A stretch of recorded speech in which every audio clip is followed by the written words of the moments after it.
भय प्रगट कृपाला दीन दयाला कौशल्या हितकारी हर्षित महतारी मुनि मनहारी अद्भुत रूप विचारी लोचन अभिरामा तनु घन श्यामा निज आयुध भुजचारी भूषण बनमाला नयन विशाला शोभा सिंधु खरारी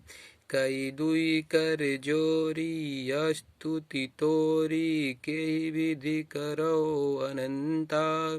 माया गुण ज्ञानातीत यमाना वेद पुराण भनंता करुणा सुख सागर सब गुण यागर जेहि गावहि श्रुति संता सो मम हित लागी जन अनुरागी भयउ प्रगट श्रीकंता ब्राह्मण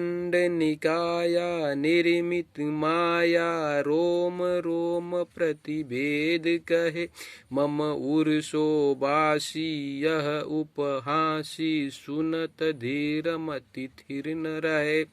उपजा जब ज्ञाना प्रभु मुस्काना चरित बहुविध किन्ह चहे केहि कथा सुहाई मातु बुझाई जेहि प्रकार सुत प्रेम लहे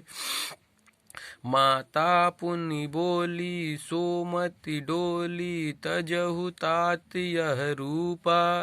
की जय शिशु लीला अति प्रियशीला यह सुख परम अनूपा सुनि बचन सुजाना रोदन ठाना होई बालक सुर भूपा यह चरित जिगावहि हरि पद पावहि ते न परहि भव कूपा विप्रधेनु सुर संत हित लिन्ह मनुज अवतार निज इच्छा निर्मित तनु माया गुण गोपार सियावर रामचंद्र की जय।